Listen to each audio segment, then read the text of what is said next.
11তম ISKF Bengal karate champion 2024 আগামী 22শে December Bardhaman কল্পতরু হলে অনুষ্ঠিত হতে চলেছে। অনুষ্ঠানে উপস্থিত থাকছেন বিশিষ্ট সম্মানীয় ব্যক্তিগণ এবং বিভিন্ন জেলা স্তরের ছাত্রছাত্রীরা। মঙ্গলবার সকালে সাংবাদিক বৈঠকে জানালেন Sheikh Lalu, all India ISKF head of the department.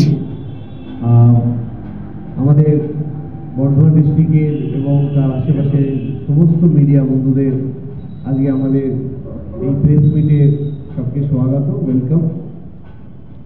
আগামী রবিবার 22শে ডিসেম্বর আমাদের কল্পতরু ব্যাংকুয়েট হলে 11তম ISKF Bengal state karate championship হচ্ছে। উপস্থিত থাকছেন আমাদের মাননীয় MLA সাহেব এবং আমাদের DM এবং SP সবাইকে আমরা ইনভাইট করেছি।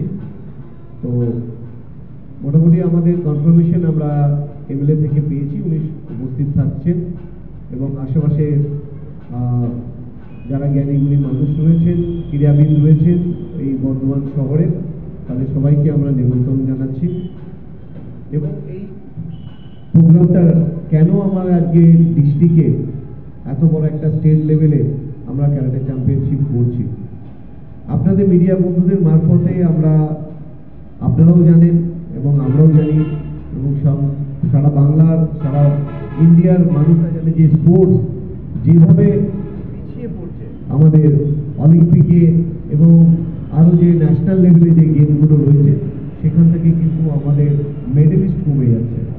তার কারণ হচ্ছে গ্রামগঞ্জে থেকে খুব ভালো ভালো ছেলেমেয়েরা তারা, আমরা তখনই একটা ডিসাইড করলাম যে আমরা বিভিন্ন ডিস্ট্রিক্টে গিয়ে আমাদের এই ন্যাশনাল ইন্টারন্যাশনাল লেভেলে স্টেট লেভেলের মতো আমরা বড় বড় চ্যাম্পিয়নশিপগুলো করব।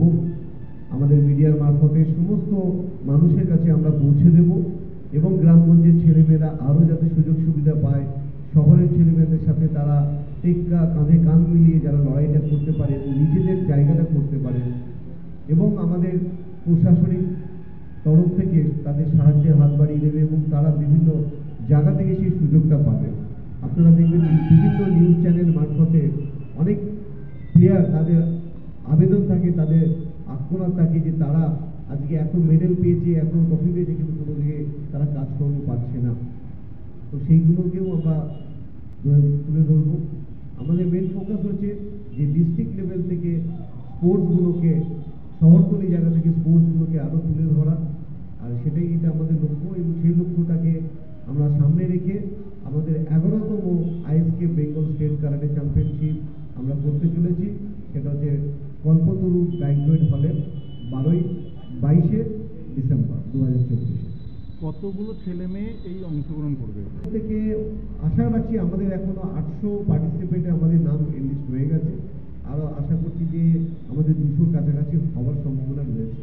800 কনফার্ম আমাদের এখন হয়ে গেছে। এরা প্রত্যেকে কোথায়, শুধু বর্ধমান জেলা না? না, এটা হচ্ছে যে যেহেতু স্টেট লেভেলে আমাদের এখানে 15টা ডিস্ট্রিক্ট আসছে, একদম দার্জিলিং থেকে, দার্জিলিং রয়েছে, কালিম্পং রয়েছে, তো মিরিক রয়েছে, এদিকে কোচবিহার, সমস্ত ডিস্ট্রিক্ট থেকেই আমাদের কিছু কিছু প্লেয়ারগুলো আমরা রয়েছে। এদের মধ্যে যারা আমাদের মেডেলিস্ট হবে তারা আগামী দিনে আমাদের 25শে মে 2025 সালে দার্জিলিং ডিস্ট্রিক্টে আমরা ন্যাশনাল লেভেল চ্যাম্পিয়নশিপ করছি। এই মেডেলিস্ট ছেলেগুলো যারা হবে তাদের আমরা সুযোগ দেবো ন্যাশনালে খেলা, এবং যারাই মেডেল পেয়ে ন্যাশনালে যাবে তার প্রত্যেককে আমাদের একটা করে ট্র্যাক শুট দেওয়া হচ্ছে, একটা শু দেওয়া হচ্ছে এবং একটা কিট ব্যাগ, ফুল কিট ব্যাগ দেওয়া হচ্ছে, যাতে আমাদের এই ন্যাশনাল মেডে করতে পারে।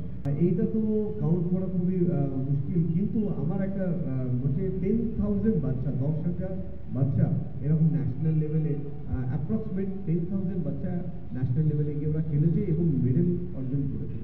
এটা একটা খুব ভালো প্রশ্ন যে এখান থেকে তারা কি পাবে। আজকে আপনারাও দেখছেন যে চারিদিকে কাজ বাজের সংস্থা, কর্মসংস্থানের যে অভাব অনটনটা রয়েছে।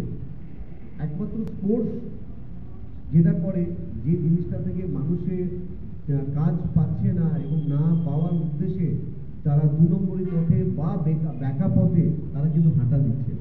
এবং স্পোর্টস এমনই একটা জিনিস, একটা ক্রিমিনালকে যদি ফুটবল ক্রিকেট খেলার দেওয়া হয় তার মনটা কিন্তু ওখানেই থাকবে।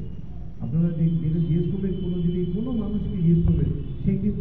পথে যেতে চায় না, কিন্তু স্পোর্টস যদি তার আমরা তুলে ধরতে পারি তাহলে তারা কিন্তু এখান থেকে আসবে। আর এখন আমাদের স্পোর্টস যেটা রয়েছে মাননীয় মুখ্যমন্ত্রীর সহযোগিতায় এবং দেখবেন বিভিন্ন ক্লাবগুলোকে তাদের আর্থিকভাবে সহযোগিতা করা হচ্ছে এবং তাদের ক্রিকেট, ফুটবল এবং জাতীয় স্তরে যত খেলা আছে সমস্ত খেলাগুলোকে তারা করছে এবং খেলা হবে। এটা যে আপনারা যে নিউজগুলো কভার করেছেন দেখবেন সেখানে বিভিন্ন ক্লাব থেকে ভালো ভালো প্লেয়ারগুলো হয়ে গেল। আমাদের স্কুল গেমস হয়ে গেল, 65তম আমাদের স্কুল গেমস হয়ে গেল ক্ষুদিরাম অনুশীলনী কেন্দ্রতে, অনেক বড় করে হয়েছে। তো এই খেলার মারফতে রাজ্য সরকার এবং কেন্দ্রীয় সরকার সবাই সহযোগিতা করছে এবং জায়গা তো সব জায়গায় রয়েছে। আমাদের জায়গা রয়েছে, যাদের জায়গা নেই তারা তাদের মতো করে ব্যবস্থা করে নিচ্ছে এবং এখনো ডিস্ট্রিক্ট লেভেলে প্রচুর ভালো ভালো মাঠ রয়েছে যেগুলোকে এই ক্লাব কর্তৃপক্ষ ডেভেলপ করে সেখানে আমাদের সেরকম সুযোগ সুবিধা করে দিতে পারে। এটাই তো আমাদের চেষ্টা। তারা যে রাস্তাটা হারিয়ে ফেলছে তাদের মেন স্ট্রিমে নিয়ে আসা এবং সরকারের সামনে আপনাদের মারফতে আজকে আমাদের সরকারের তরফ থেকে তাদের তুলে ধরা যে এই একজন স্পোর্টস রয়েছে। এবং দেখুন, সবাই জানেন যে একটা সরকারের কাছে যদি আমরা বারবার না দাবিদাটা রাখি তাহলে সরকার আমাদের দিকে ফিরেও তাকায় না। এটাই তো আমাদের কাজ, তার জন্যই তো আমরা আজকে এসেছি এই ডিস্ট্রিক্ট লেভেলে। নাহলে তো আমরা এটা ক্ষুদিরামও করতে পারতাম, নেতাজি ইন্ডোর স্টেডিয়ামে করতে পারতাম, আলামত নিয়ে করতে পারতাম। তো কেন আমরা অত দূর থেকে ছেড়ে আমরা আজকে এখানে দিকে আসি? এখানে যে হাই ফ্লো ব্যাটারি রয়েছে, নেক্সাস বলে কোম্পানি রয়েছে।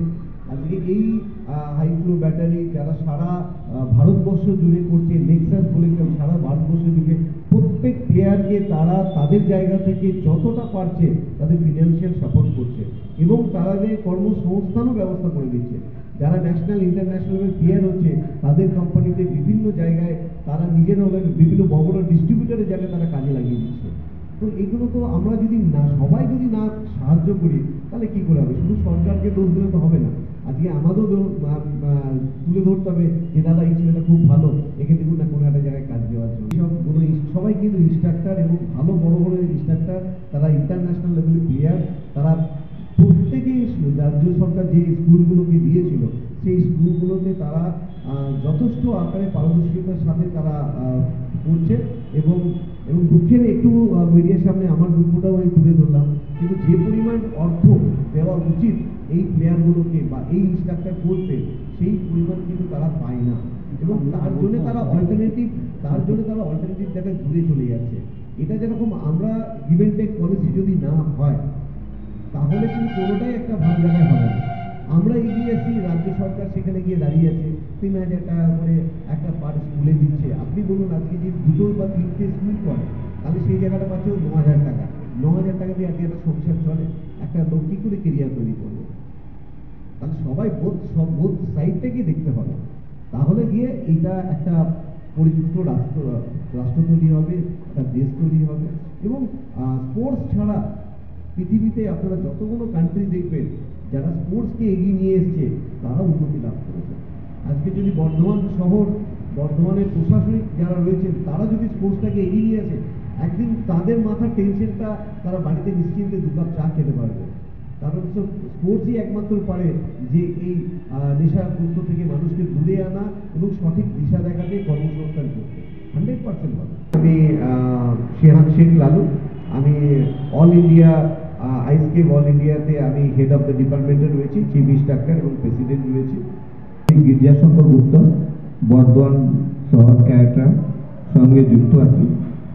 শ্রী সুমন সাহা, আমি আইএসকেপ কলকাতা ডিস্ট্রিক্টের চিফ ইনস্ট্রাক্টর। আমার নাম হচ্ছে মুন্সি ফিরোজ রহমান, আমি ইস্টার্ন রিজনকে হাইড্রোকে রিপ্রেজেন্ট করি। নমস্কার, আমার নাম হচ্ছে অরুণ দাস, আমি হাইড্রো ব্যাটারি হচ্ছে হাইড্রো ব্যাটারি কোম্পানি, আমি area sales manager. Serena Banerjee and আমি আইসকেপ বেঙ্গল একটা ব্ল্যাক বেল্ট ইনস্ট্রাক্টর। নমস্কার, আমি পম্পা দাস, আমি আইসকেপ বেঙ্গলের ইনস্ট্রাক্টর, আমি পূর্ব বর্ধমান ডিস্ট্রিক্টে প্র্যাকটিস করাই।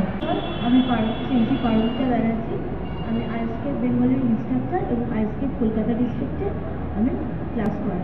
নমস্কার, আমি সেন্সি দিলীপ পাল, আইসকেপ পূর্ব বর্ধমান ডিস্ট্রিক্ট ইনস্ট্রাক্টর। নমস্কার, আমি কৃতিকা মালিক, আমি এই সবের